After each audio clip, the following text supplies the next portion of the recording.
Hello everyone, welcome to our YouTube channel honest learner.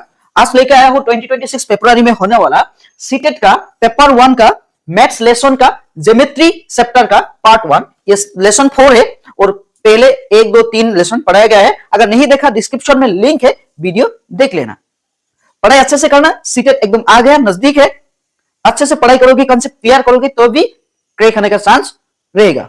अब देखो शुरू करते हैं। चलो शुरू करने से पहले चैनल में अगर नया आया हो, अभी तक सब्सक्राइब नहीं कर दिया, ऐसे इंपॉर्टेंट वीडियो पाने के लिए चैनल को सब्सक्राइब कर देना और सबसे पहले नोटिफिकेशन पाने के लिए साथ में जो बेल आइकन है उसको भी क्लिक कर ही देना।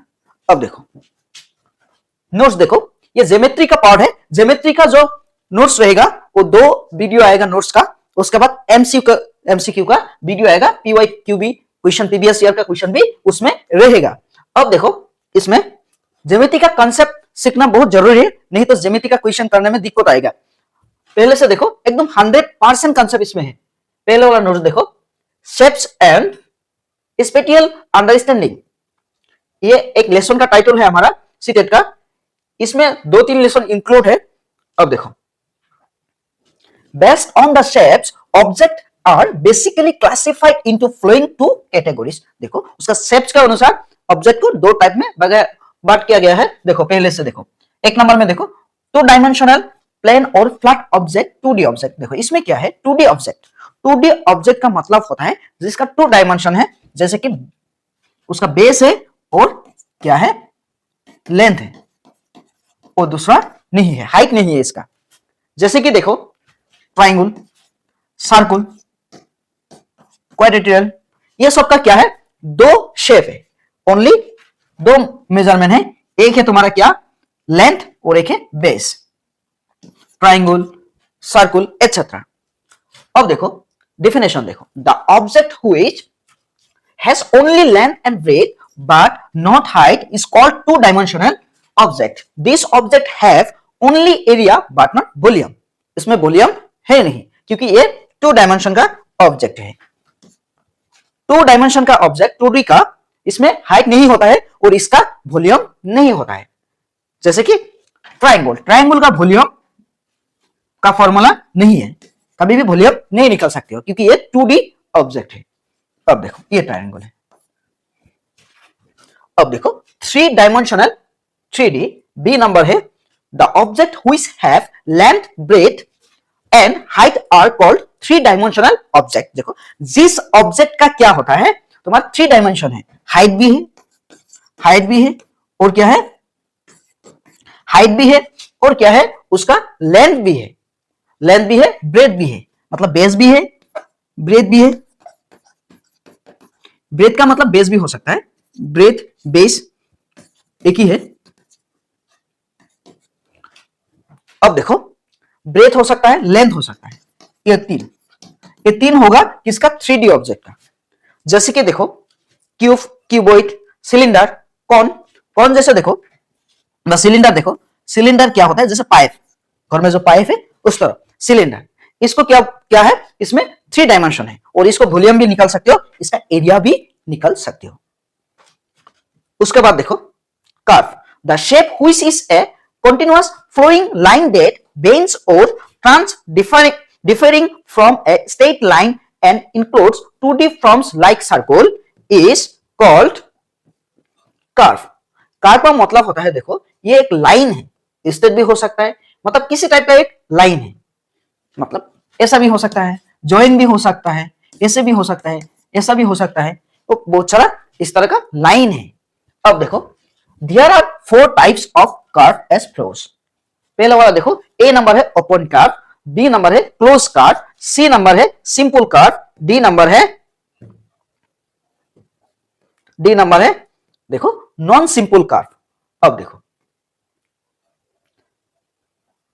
ओपन कर्व डेफिनेशन देखो, which curve has 2 distinct end is called an open curve. जैसे कि like a parabola, letter C, a wavy line, a semi circle, इसको आर्क भी बोला सकते हो, इवन एक स्ट्रेट लाइन सेगमेंट। जैसे कि देखो एक आर्क है, आर्क मतलब सर्कुल का एक पार्ट, ऐसा एक पार्ट है।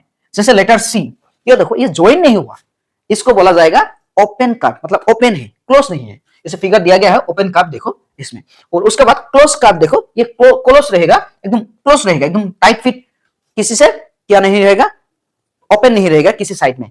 देखो जैसे ये क्वाड्रेटियल है, ये क्लोज है, ये जो इसका जो साइड है ये each of the side in point connecting है। देखो इसका इन पॉइंट भी इसके साथ कनेक्टिंग है, इसका इन पॉइंट भी इसके साथ कनेक्टिंग है, मतलब एक दूसरे के साथ एकदम टाइट से क्या है कनेक्ट हो गया है।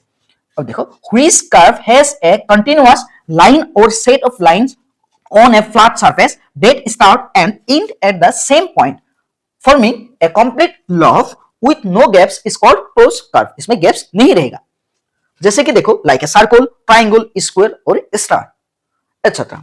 सिंपल कर्व देखो which curve has a smooth continuous line that does not cross over itself like a circle, oval or the outline of a square and can be either open with in points or close is called simple curve. देखो open curve तो पता है चल गया कि open रहेगा, join नहीं रहेगा, और क्लोज कर्व है ज्वाइन होगा, और सिंपल कर्व है जो क्या करेगा नॉर्मली एक दूसरे को इंटरसेक्ट नहीं करेगा। जैसे कि देखो ऊपर में है ये जो कर्व है, देखो सिंपल कर्व, ये एक दूसरे लाइन को नहीं काट किया, जैसे सर्कल इंटरसेक्ट नहीं किया, क्वाड्रेटियल, ट्राइंगल देखो एक दूसरे को नहीं काट किया, ट्राइंगल एक दूसरे को काट नहीं किया। लेकिन अगर ऐसा करेगा तो ये नहीं होगा, ये होगा नॉन सिंपल। जैसे ऐसे कर दिया तुमने, ट्राइंगल लिखा उसके बीच में और एक ट्राइंगल लिख दिया, तो ये नहीं होगा, ये होगा तुम्हारा क्या नॉन सिंपल कर्व। देखो non simple curve which curve has a curve in geometry और topology that intersect or crosses its own path at least once is called non-simple curve। एक दूसरे को क्या क्या क्रॉस किया, जैसे कि figure 8, roller, coaster, loop etcetera. उसके बाद देखो ज्योमेट्रिक शेप्स कैसा होता है। Geometric shapes are visual figures defined by points, lines and curves existing in 2D like circle, square. 2D figure जो होता है, ट्राइंगल्स 3D सॉलिड फिगर जैसे कि क्यूब्स, स्फीयर्स, कॉन्स, हेमिस्फीयर्स, इस तरह होता है। अब देखो पॉइंट तो पता ही है, पॉइंट का ना कोई डायमेंशन है, पॉइंट का नहीं कोई लेंथ है, पॉइंट का हाइट है, इसका कोई वेट भी नहीं है, बेस भी नहीं है। ये देखो a fundamental zero dimensional concept representing an exact location or position in space and having no size, length, width or depth is called point. Point का कोई क्या नहीं है, डायमेंशन नहीं है, जस्ट एक प्लेस को जस्टिफाई करता है। इसमें एक पॉइंट दे दिया, यही है, इसका लेंथ भी नहीं है, ब्रेथ भी नहीं है, वेट भी नहीं है, इसका मतलब इसका क्या नहीं है, हाइट भी नहीं है, मतलब इसका कोई जीरो डायमेंशन है इसका। और इसमें क्या होता है, एक पॉइंट में देखो तुम जितना चाहो इन्फिनिट टाइम्स लाइन ड्रॉ कर सकते हो, लेकिन बिटवीन टू पॉइंट तुम एक ही स्ट्रेट लाइन ड्रॉ कर सकते हो। अब देखो ये आता है बार बार, we can draw infinite lines on a point and only single lines on 2 points। 2 points में हम only single line draw कर सकते हो, लेकिन एक single point में तुम infinite time line draw कर सकते हो। उसके बाद देखो 5 नंबर, देखो क्या है 5 नंबर, लाइन में देखो a state one dimensional figure which does not have starting and end point is called line। it does not have a fixed length, it is represented by, देखो लाइन को ऐसे represent किया जाता है, ऐसे इस साइन से रिप्रेजेंट किया जाता है। जैसे कि ये देखो एक लाइन है, ए बी एक लाइन है, इसको ऐसे लिखा जाएगा ए बी एक लाइन। जैसे कि ये पी क्यू एक लाइन है, इसको भी ऐसे लिखा जाएगा पी क्यू एक लाइन है। इसका मतलब है देखो जो केफ है, केफ का मतलब होता है वो आगे बढ़ेगा, और ये इस साइड में भी आगे बढ़ेगा। इसका इन पॉइंट भी नहीं है, स्टार्टिंग पॉइंट भी नहीं है इसका, और इसका फिक्स लेंथ भी नहीं है, कितना तक जाएगा इसका फिक्स लेंथ नहीं है। उसके बाद देखो रे, a state one dimensional figure which does not have an end point but it has a starting point is called ray।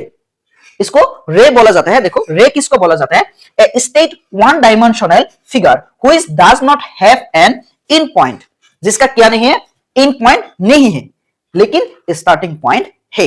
देखो लाइन का क्या है, end और starting point दोनों ही नहीं है, लेकिन रे का स्टार्टिंग पॉइंट है, end point नहीं है। जैसे कि देखो it does not have a fix length, it is represented by, इसको कैसे रिप्रेजेंट किया जाता है, ऐसे देखो, ऐसे इस साइन से रिप्रेजेंट किया जाता है। उसके बाद देखो जैसे कि ए बी, इसको कैसे लिखोगी, इसको लिखोगी ए बी, एक रे है, इस साइन से लिखोगी, इससे लिखा जाता है। ब्रैकेट ऐसे ही दे दिया, ब्रैकेट नहीं देना सही है, और दोगे तो भी चलेगा, वो एक्स्ट्रा है, लेकिन ए बी का ऊपर जो साइन है वो होगा तुम्हारा रे का साइन। अब देखो दूसरा, देखो लाइन सेगमेंट, लाइन सेगमेंट देखो, line segment A state one dimensional figure which has both starting and end point is called line segment। देखो लाइन सेगमेंट कैसे होता है, a state one dimensional figure which has both starting and end point, one dimensional figure है जिसका end point भी है और क्या है, start point भी है, ये होगा लाइन सेगमेंट। ये लाइन है, ये है लाइन, ये भी एक लाइन, इससे एक पार्ट ले लो, इससे क्या करो, एक पार्ट ले लो, ऐसे मैंने एक पार्ट ले लिया, ये लाइन है, इसका बीच से एक पार्ट मैंने काट दिया ऐसे, ये भी लाइन है, मैंने पी क्यू पार्ट काट दिया, ए पी क्यू, ये होगा हमारा लाइन सेगमेंट, लाइन सेगमेंट, ये होगा लाइन सेगमेंट, ये है लाइन। बेसिकली जो लाइन सेगमेंट होता है वो लाइन का ही पार्ट होता है, रे का भी पार्ट हो सकता है, लेकिन ये ज्यादातर लाइन का पार्ट है, इससे एक सेगमेंट काट लिया जाता है, बीच का एक हिस्सा काट लिया जाता है। अब देखो parallel lines are coplanar infinite straight lines that do not intersect at any point are called parallel lines। it is represented by, देखो इसे रिप्रेजेंट किया जाता है, जैसे कि देखो इसमें फिगर में देखो दो लाइन है A B and C D, इसको कैसे लिखा जाएगा, A B and C D parallel. इसमें क्या होता है, पैरेलल लाइन में एक्सिस याद रखना, इसमें जो बीच का जो गैप्स होता है ना इक्वल होता है, और जितना लॉन्ग जाएगा ये दो लाइन तो लाइन का लेंथ तो फिक्स नहीं है, जितना जाएगा वो कभी भी इंटरसेक्ट नहीं करेगा एक दूसरे को।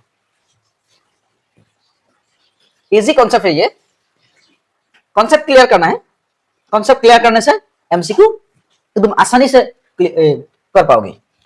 देखो coincidence line, two or more lines that lie exactly on top of each other sharing every single point making them appear as just one line on a graph is called coincident line। it is represent by, देखो इसका represent का कोई symbol नहीं है, figure देखो, देखो मतलब क्या होता है, जे two or more lines that lie exactly on top each other sharing every single point making them appear as just one line on a graph।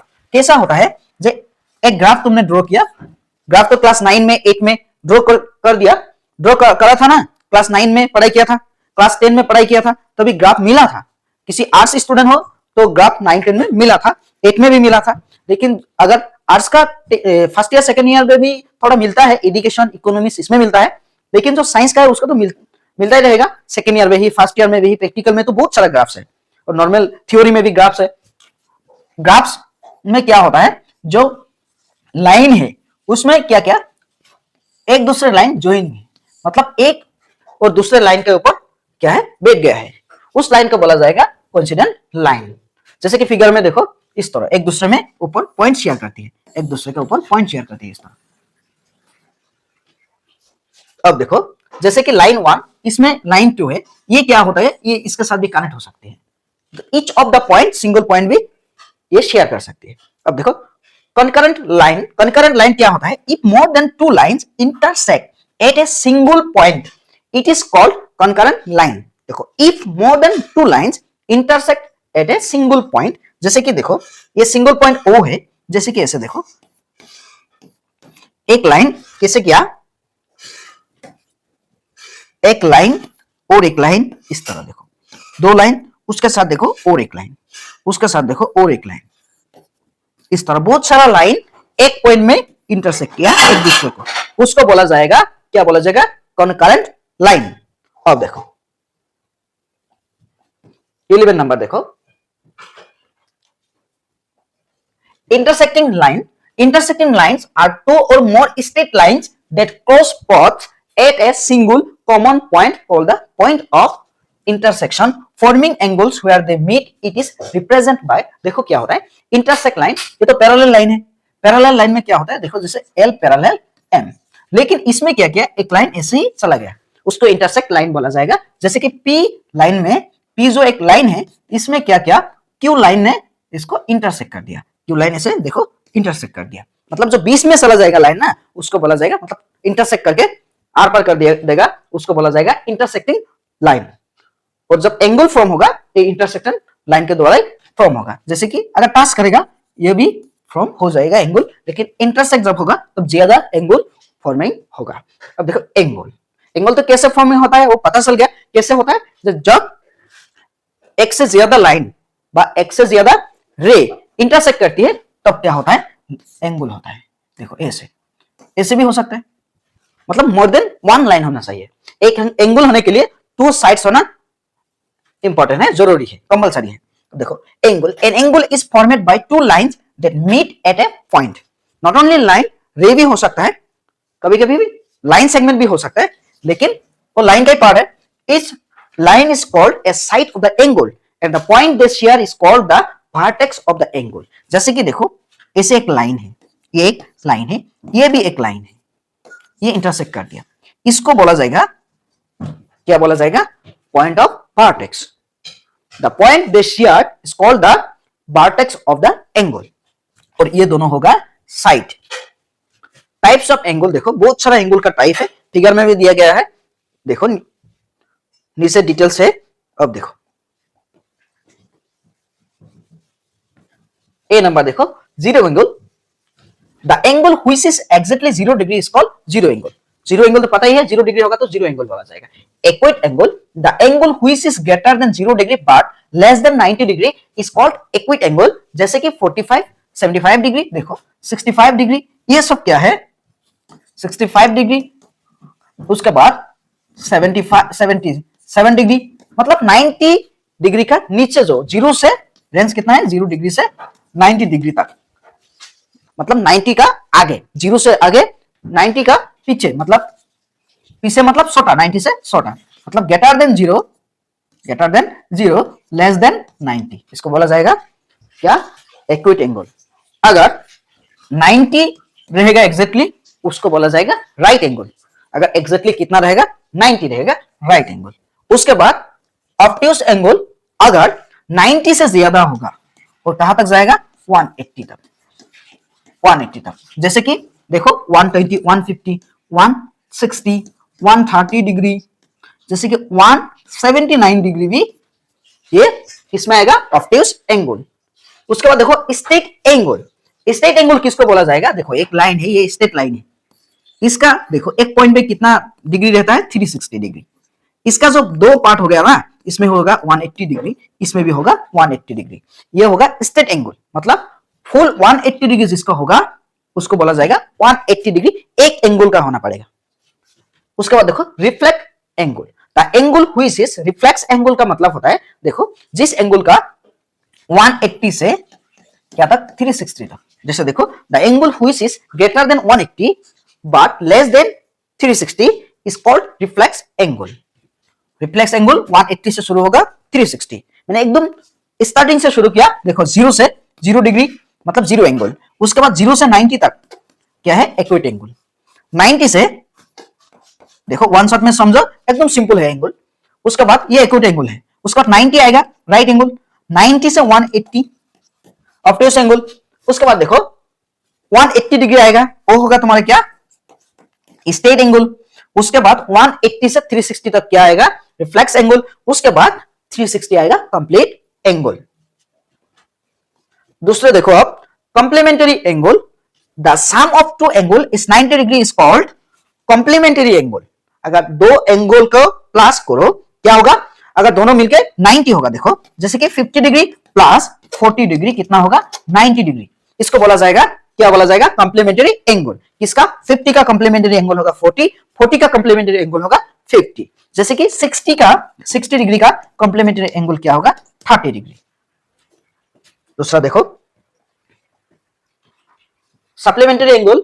Supplementary angle में क्या होता है, देखो दो एंगल प्लस करके 180 होना चाहिए। जैसे कि देखो द सम ऑफ two angles is 180 degree is called supplementary angles. जैसे कि देखो दो एग्जांपल लिखा है इसमें, एक काट जाएगा, देखो 110 प्लस 70 दोनों मिलकर 180 होगा। इसका मतलब 70 का सप्लीमेंट्री एंगल होगा 110। देखो 70 का सप्लीमेंट्री होगा 110, कॉम्प्लीमेंट्री क्या होगा 20। कॉम्प्लीमेंट्री मतलब दो एंगल मिलकर कितना होना चाहिए 90, और सप्लीमेंट्री मतलब दो एंगल मिलकर 180 होना चाहिए। उसके बाद देखो linear pair of angles, the angles consist of two adjacent angles that share A common vertex and arm with their non-common sides forming a straight line is called a linear pair of angle. They are always supplementary. देखो ये angle है एक, ये straight line है एक, इसमें क्या क्या एक लाइन फिर से इंटरसेक्ट हो गया, मतलब देखो दो एंगल हो गया, दो एंगल का इसका एक साइड पहले का साइड और इसका दूसरे का साइड, ये कॉमन साइड हो गया, इसका भी ये इसका। अब देखो क्या होना पड़ेगा, एक कॉमन साइड होना पड़ेगा दो एंगल का, और कॉमन वर्टेक्स भी होना पड़ेगा। वर्टेक्स कॉमन नहीं होगा, पॉइंट कॉमन नहीं होगा, तो एंगल है ही नहीं, दो एंगल एक साथ होगा ही नहीं। उसके बाद देखो ये जो एंगल का दो एक्स्ट्रा साइड रहेगा ना, वो स्ट्रेट लाइन मेक करना पड़ेगा, फॉर्म करना पड़ेगा। देखो स्ट्रेट लाइन हो गया, जैसे ये भी एक स्ट्रेट लाइन सी इस तरह, जैसे कि ऐसे देखो ऐसे ऐसे, इसको बोला जाएगा लीनियर पेयर ऑफ एंगल, और दो एंगल को प्लस करो कितना मिलेगा 180। ये ऑलवेज सप्लीमेंट्री होता है। वर्टिकली ऑपोजिट एंगल और वर्टिकल एंगल देखो क्या होता है, the angle which are the pairs of angles directly across from each other where two straight lines intersect and they are always equal in measure is called vertically opposite angles. देखो जब एक angle क्या होता है, एक दूसरे का एकदम फुल्ली ऑपोजिट होता है, एकदम ऑपोजिट, उसको बोला जाएगा वर्टिकल एंगल्स, और वर्टिकल एंगल्स ऑलवेज इक्वल होता है। उसके बाद देखो triangle, a figure consisting of three line segments, each of whose end points are connected is called a triangle. These line segments are called the sides, the end points or corners are called the edges. It is 2D plane figures that forms a polygon with three sides and three angles. देखो ऐसे एक plane figure है 2D, इसका 2 dimension है, length है और क्या है ब्रेथ है, इसका हाइट नहीं है, इसलिए इसका वॉल्यूम नहीं है, इसका ओनली एरिया है। अब देखो इसमें क्या होता है, थ्री साइड है, ये थ्री साइड का इन पॉइंट एक दूसरे से कनेक्ट है, ये बॉन्ड क्या है क्लोज प्लेन फिगर है, और इसमें देखो जो पॉइंट कनेक्टेड है ना उसको बोला जाता है एड्स, और जो सेगमेंट है लाइन सेगमेंट है इसको बोला जाता है साइड। ये है साइड और ये है एड्स, और इसमें 3 एंगल है, 3 साइड है और 3 एड्स है। अब देखो properties of a triangle, the some of length of any two sides of a triangle is greater than the length of its third side. देखो अगर किसी ट्रायंगल है, एक ट्रायंगल का दो एंगल दो साइड को प्लस करो 2 + 3 कितना होना चाहिए, ये देखो the some of length of any two sides of a triangle is greater than the length of its third side. इसका थर्ड साइड से ज्यादा होना चाहिए, सपोज क्या है 4, इसको प्लस करो, दो साइड को प्लस करो, sum of length of any two side third वाला साइड से बड़ा होना चाहिए, मतलब एनी दो तुम्हारा मर्जी, तुम दो साइड को प्लस करो, तीसरा साइड से बड़ा होना चाहिए, दो जो इसमें प्लस में नहीं लिया। जैसे कि देखो एक साइड है इसमें 4 और 2 कितना होगा 6, 3 से बड़ा, 4 और 3 7, 2 से बड़ा। अब देखो और क्या होता है ट्रायंगल में, the some of 3 angles of a triangle is equal to 180 degree. उसके बाद देखो in a triangle an exterior angle equals the some of 2 interior opposite angle. जैसे कि देखो एक ट्रायंगल है, इसमें देखो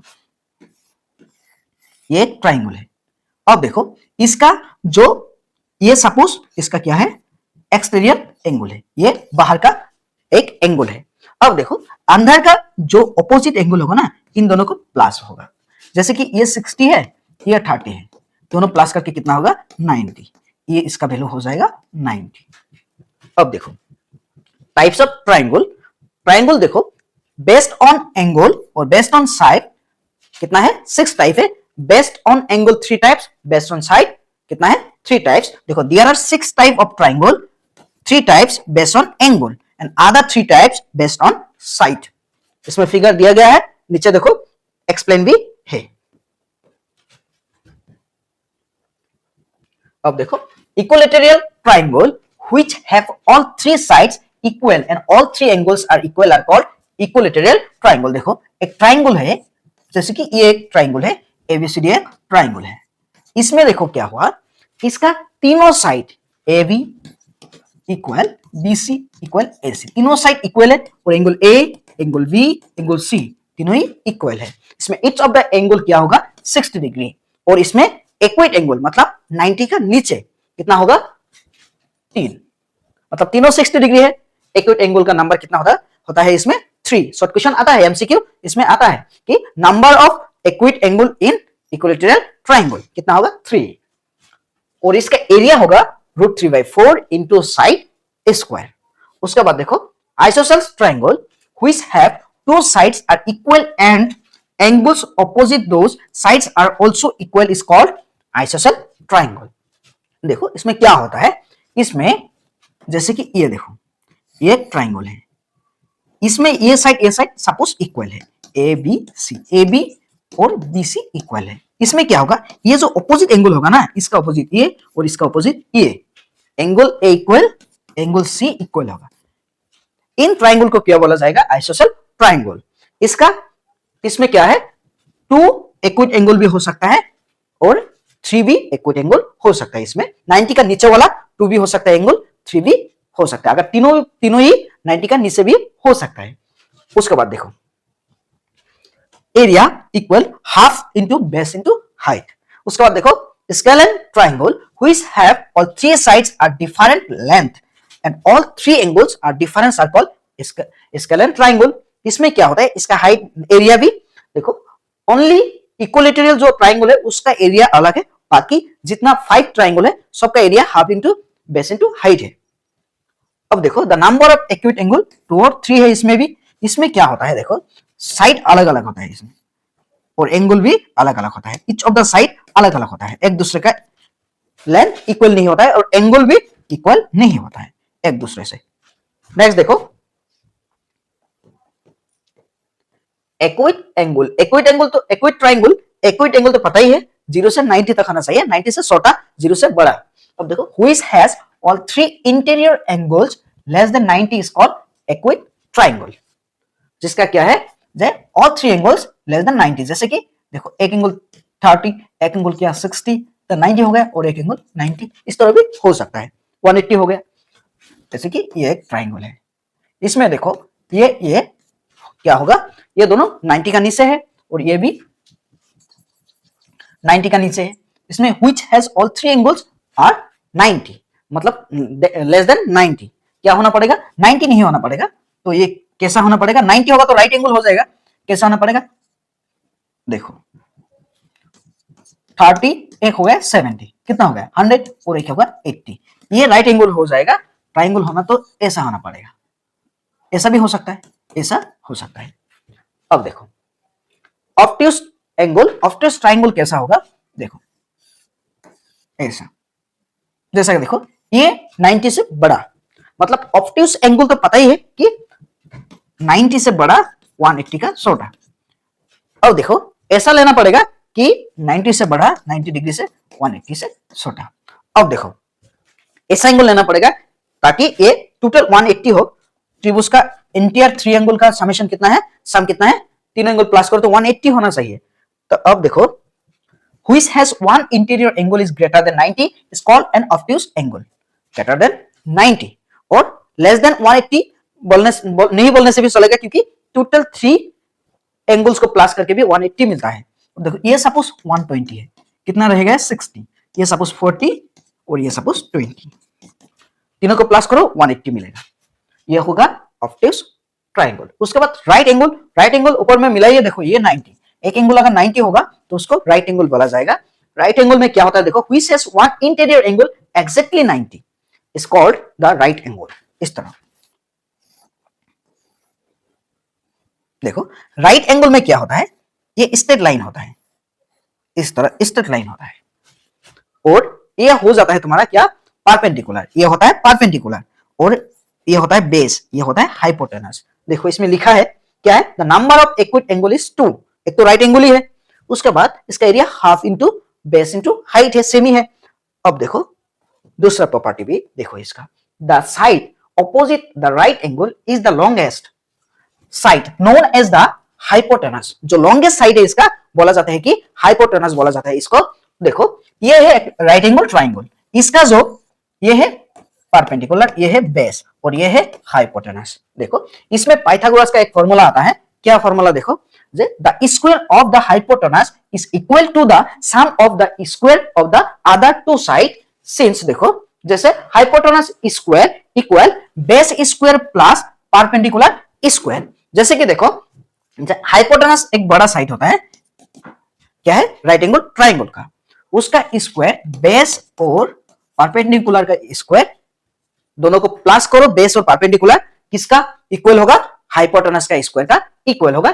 कौन सा, जो बेस को स्क्वायर करो और क्या करो, परपेंडिकुलर को स्क्वायर करके सम करो। Sum of the square of base and perpendicular is equal to square of hypotenuse. देखो पाइथागोरस का थ्योरम का क्या काम है, इसमें क्या होता है, जे राइट एंगल का 3 साइड है, 3 साइड से किसी एक साइड मिसिंग है।